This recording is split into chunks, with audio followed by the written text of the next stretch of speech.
আসসালামু আলাইকুম। আজকে একটা বিশেষ বিষয় নিয়ে কথা বলবো। আর মাত্র কয়েকদিন পরেই বৈশাখ মাস। তো সেই পহেলা বৈশাখে বাংলাদেশে যে একটি বিশেষ রীতি চালু হয়েছে, সেই বিষয় নিয়ে একটু কথা বলবো। মঙ্গল শোভাযাত্রা, এই টপিকটা নিয়ে একটু কথা বলার দরকার। আমি মনে করলাম যে এই বিষয়টা নিয়ে কথা বলা দরকার। শুধু ফেসবুক পোস্টে লিখলেই হয় না, অনেক সময় সরাসরি বলতে হয়। সরাসরি বললে সেটা বেশি কাজে লাগে এবং বেশি মানুষের কাছে সহজে পৌঁছানো যায়। তো মঙ্গল শোভাযাত্রা এটি অবশ্যই একটি অপসংস্কৃতি। এই মঙ্গল শোভাযাত্রার নামে অপসংস্কৃতিকে অবশ্যই ঠেকাতে হবে। দল জয় করান আছে পহেলা বৈশাখ, আর 9 দিন পরেই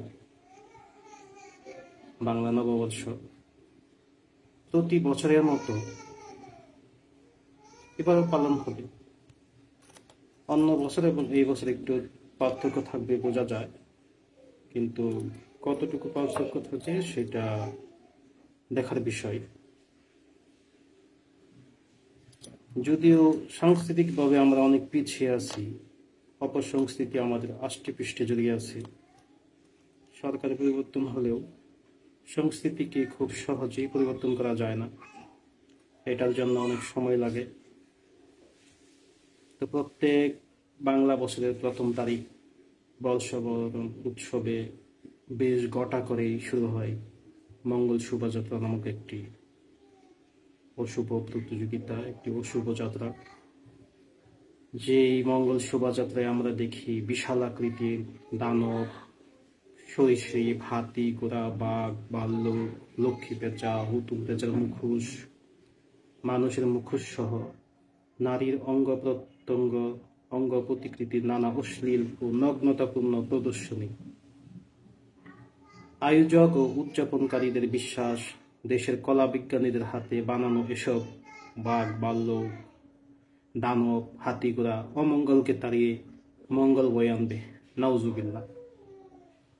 পৌত্তলিকতার ছাঁচে ডালা এই ধরনের অনুষ্ঠান উদযাপনের কারণে ঢাকার মঙ্গল শোভাযাত্রাকে পূজা মণ্ডপের সঙ্গে তুলনা করেছে আনন্দবাজার পত্রিকা। সেই পত্রিকার জ্যেষ্ঠ সাংবাদিক দেবদূত ঘোষ ঠাকুর বেশ উৎফুল্ল হয়ে বলছেন, ঢাকার পয়লা যেন অষ্টমীর এক ডালিয়া, কার সঙ্গে তুলনা করা যেতে পারে? কখনো মনে হচ্ছিল কলকাতার কলেজ স্কোয়ার বা এক ডালিয়ার পূজা মণ্ডপ, কখনো বা শান্তিনিকেতনের বসন্ত উৎসবের চেহারা। তা সে রমনার বটমূলের বৃন্দগানী হোক কিংবা ঢাকা বিশ্ববিদ্যালয়ের সামনে রাজপথের মঙ্গল শোভাযাত্রা। এটা দৈনিক আনন্দবাজার পত্রিকা, 15 এপ্রিল 2018 রিপোর্ট। আসলে বর্ষবরণের হাল সুরত কি আদৌ এমন হওয়ার কথা? এগুলোই কি হাজার বছরের বাঙালি সংস্কৃতি? এই বিষয়টা নিয়ে একটি নাটি দীর্ঘ আলোচনা হবে ইনশাল্লাহ। আশা করি সবাই শুনবেন। পুরোটা যদি শুনেন তাহলে আশা করি কাজে লাগবে। তো এই যে বলা হয় বাংলার হাজার বছরের সংস্কৃতি, সেটা আসলে কি? আমাদেরকে যেটা জানানো হয়, দেখানো হয়, সেটার সাথে এটা বাস্তবতা কতটুকু? তো এখন আমরা দেখি যে হাজার বছরের সংস্কৃতিটা আসলে কি। ইতিহাস বলে বাংলার সংস্কৃতি হলো আবহমান গ্রাম বাংলার সংস্কৃতি। লোকগীতি, পল্লীগীতি, ভাটিয়ালি, নদীর গান, গায়ের মানুষের গান, রাখালের সুরেলা বাঁশি, জারি সারি, নবান্নের হরেক রকমের পিঠা, কৃষকের লাঙ্গল টানা, কুটির শিল্পের সৃষ্টিশীলতা, শীতের সকালে কুয়াশা জড়ানো পরিবেশে খেজুরের রসে বাপা পিঠা, পল্লীবধূর নকশি কাঁথা, পল্লী কবি জসীমউদ্দীনের কাব্যে রচিত পল্লী জীবনের অপরূপ সৌন্দর্য সুষমা, জীবনানন্দ দাশের উপসী বাংলা, নজরুলের কাব্যে দ্রোহের বহ্নি শিখা, মধুসূদনের দেশটান প্রভৃতি হচ্ছে আবহমান গ্রাম বাংলার সংস্কৃতি। যুগ যুগ ধরে এই বাংলার নববর্ষ কিভাবে উদযাপিত হয়ে আসছে সেদিকে তাকালেও দেখতে পাই গ্রামীণ গম্ভীরা জারি লোকগীতি ছাড়াও রবীন্দ্রসঙ্গীত, নজরুল সঙ্গীত ও দেশাত্মবোধক গানই ছিল বাংলা নববর্ষ উদযাপনের মূল উপাদান। বাংলাদেশে বাংলা নববর্ষ উদযাপনের ব্যাপ্তি বিশাল। গ্রামগঞ্জ, হাট বাজার, ঢাকার অন্য বটমূল, বিশ্ববিদ্যালয় এলাকা, পুরান ঢাকা সহ সারা দেশের গ্রাম শহরে আবার বৃদ্ধ বনিতা এদিন সকাল থেকে মেতে ওঠেন নাচ, গান, কবিতা, নাটক, হাডুডু খেলা, গ্রাম্য মেলা, নাগরদোলা, ঘুড়ি উড়ানো, হালখাতা উৎসব। নতুন সাজে রং বেরঙের পোশাকে উৎসবে মেতে ওঠেন সবাই। তাহলে মঙ্গল শোভাযাত্রা হাজার বছরের বাঙালি সংস্কৃতি হলো কবে থেকে? ইতিহাস কি বলে? তো এখন জানব মঙ্গল শোভাযাত্রার ইতিহাস। আশা করি মঙ্গল শোভাযাত্রার ইতিহাস জানার পর আরো পরিষ্কার হবেন। 1985 সালে মঙ্গল শোভাযাত্রা নামক এই কিম্বুত কিমাকার বিদঘুটে আয়োজনের আবিষ্কার করা হয় যশোর শহরে। এর আগে 1980 সালে ঢাকা বিশ্ববিদ্যালয়ের কলা বিভাগের প্রবর্তিত নাম ছিল আনন্দ শোভাযাত্রা। আর এটা ঢাকায় আমদানি হয় 1989 সালে। বিবিসি বাংলা 13 এপ্রিল 2007 রিপোর্টে এটা প্রকাশ।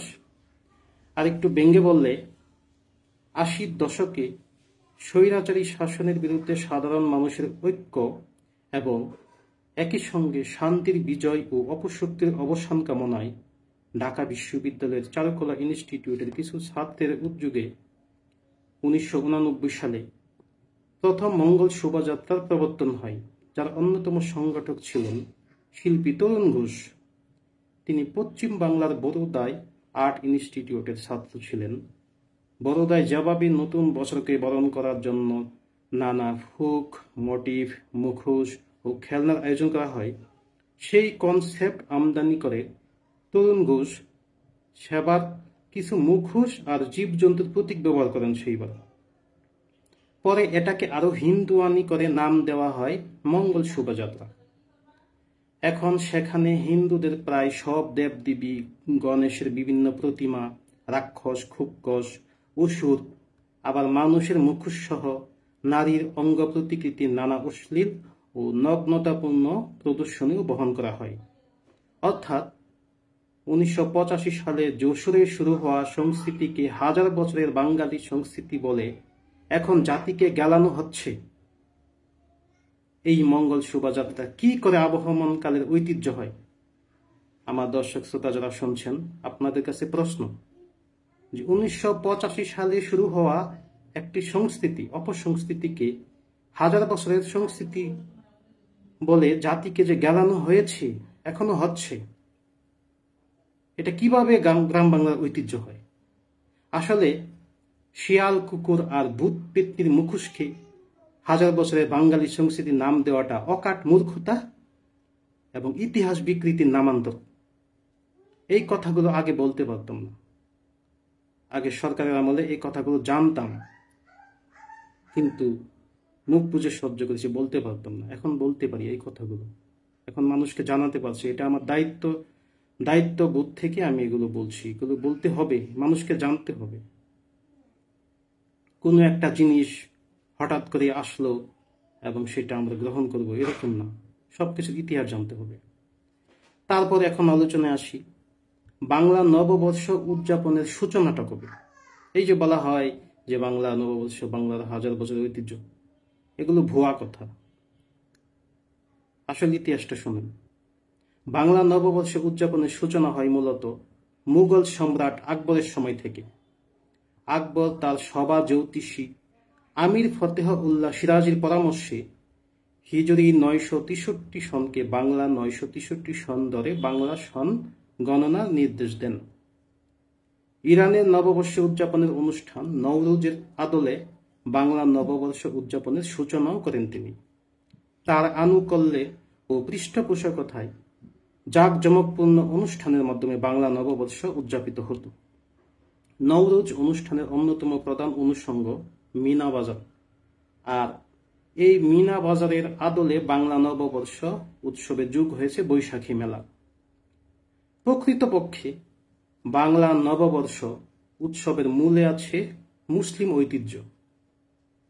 উৎপত্তিগত দিক দিয়ে বাংলা সনের সঙ্গে যেমন মুসলিম ঐতিহ্য জড়িত, তেমনি নববর্ষ উৎসবের সঙ্গে জড়িত পার্সিয়ান মুসলিম সংস্কৃতি। মুসলিম ঐতিহ্যের ভিত্তিতে বাংলা নববর্ষ চালু হলেও মুসলমানদের উদারতার কারণে তা সর্বজনীন অনুষ্ঠানে পরিণত হয়। সম্রাট আকবরের সময় থেকে বাংলা নববর্ষ উদযাপন শুরু হলেও আধুনিক নববর্ষ উদযাপনের প্রথম খবর পাওয়া যায় 1917 খ্রিস্টাব্দে।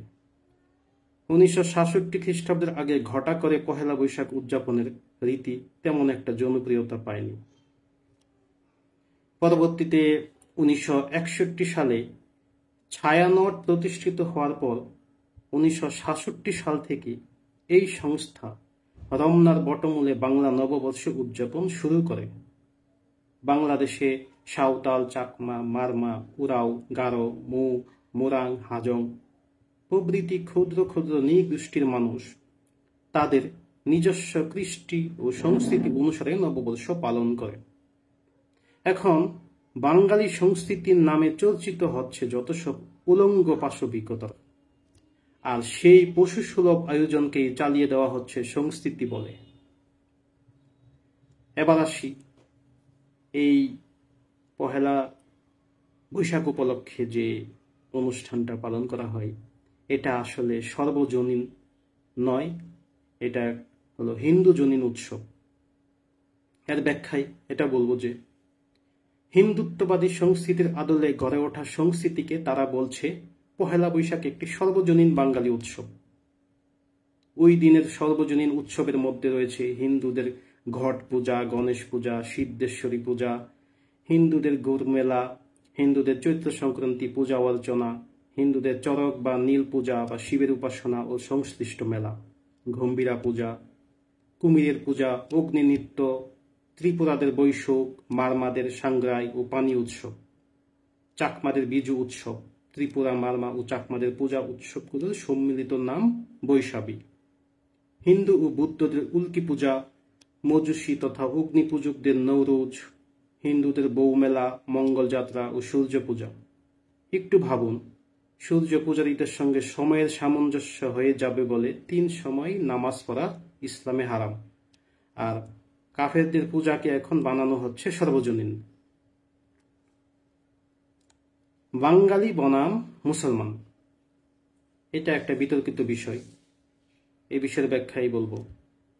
বর্ষবরণ অনুষ্ঠানের সূচনা 1966 সাল থেকে এবং শোভাযাত্রার সূচনা 1989 সাল থেকে। তাহলে এই আয়োজনকে কিভাবে বাঙালির সংস্কৃতি দাবি করা হয়? আপনাদের কাছে প্রশ্ন। আজ থেকে 100 বছর আগের বাঙালি কোনো মা, বধূ বা কন্যা কি স্বপ্ন দেখতেন যে কোনো পরপুরুষ তার শরীরের স্পর্শকাতর অঙ্গে আলপনা এঁকে দেবে আর সে পরপুরুষকে মুখে তুলে ইলিশ পান্তা খাওয়াবে? বিগত 1000 বছরের বাঙালি নারী সমাজ পরপুরুষের সান্নিধ্যকে ঘৃণা করে এসেছে। বাঙালির ইতিহাস ও ঐতিহ্য হচ্ছে পর্দা ও শালীনতা বোধের গর্বিত ইতিহাস। ছেলে মেয়ে একসঙ্গে বটতলায় বসা বাঙালির সংস্কৃতি না। হ্যাঁ, শরৎচন্দ্রের ভাষা মিলিয়ে কেউ যদি বলেন আজ বিকেলে বাঙালি বনাম মুসলমান ছেলেদের মাঝে ফুটবল খেলা হবে, তবে তিনি বর্ষবরণের প্রচলিত আয়োজনকে বলতে পারেন বাঙালি সংস্কৃতি। কিন্তু কোনো মুসলমান কখনো বর্ষবরণের এই আয়োজনকে আমাদের সংস্কৃতি বলতে পারেন না। আমরা ভাষায় বাঙালি, একথা সত্য, কিন্তু এর চেয়ে বড় সত্য হচ্ছে বিশ্বাস ও সংস্কৃতিতে আমরা মুসলমান। মুসলমান হিসেবে আমাদের সবকিছুই অন্যদের থেকে আলাদা। জন্ম থেকে শুরু করে বিয়ে অতঃপর মৃত্যু পর্যন্ত আমাদের সমস্ত কর্মকাণ্ড, আচার আচরণ, রীতি নেওয়াজ ইসলামের আলোয় উদ্ভাসিত। ধর্মভেদে সংস্কৃতি ভিন্ন হবেই। আল্লাহ বলেছেন সূরা আল ইমরানের 85 নম্বর আয়াতে, যে ব্যক্তি ইসলামের বাইরে গিয়ে অন্য কিছুর চর্চা করে তা কখনো গ্রহণ করা হবে না। তাই সব ধর্মের জন্য সমভাবে প্রযোজ্য সর্বজনীন সংস্কৃতি বলতে উদ্ভট কোনো কিছুর অস্তিত্ব এই পৃথিবীতে নেই। সর্বজনীন সংস্কৃতি বলতে কিছুই নেই, এগুলো বানানো বানোয়াট কথা। নব্য সভ্যতার ফেরিওয়ালাদের বাক্য বলি, হাজার বছরের বাঙালি সংস্কৃতির নামে হিন্দুয়ানি সংস্কৃতি চর্চার প্রতিবাদ করলে কিছু লোক চিৎকার চেঁচামেচি শুরু করে, আঙ্গুল তুলে বলে ওঠে ওরা সেকেলে গোরা মৌলবাদী ধর্মান্ধ। বাংলার মাটিতে যুগে যুগে গড়ে ওঠা আসল সংস্কৃতিকে বিদায় করে মাত্র কয়েক দশক আগে গজিয়ে ওঠা হিন্দুয়ানি সংস্কৃতিকে বাংলার মুসলমানদের উপর চাপিয়ে দেওয়া হচ্ছে। সংস্কৃতি চর্চার নামে পৌত্তলিকতাকে গলাৎকরণ করানো হচ্ছে। মঙ্গল শোভাযাত্রার এই মোটিভ ইসলামের সঙ্গে সম্পূর্ণ সাংঘর্ষিক। সাংস্কৃতিক বা ঐতিহ্যগতভাবে বাংলাদেশ ও দেশের মানুষের সঙ্গে এই চিন্তা বিশ্বাসের কোনো সম্পর্ক নাই। আমরা মুসলমান, এক আল্লাহতে বিশ্বাসী, ইসলামী আদর্শের অনুসারী।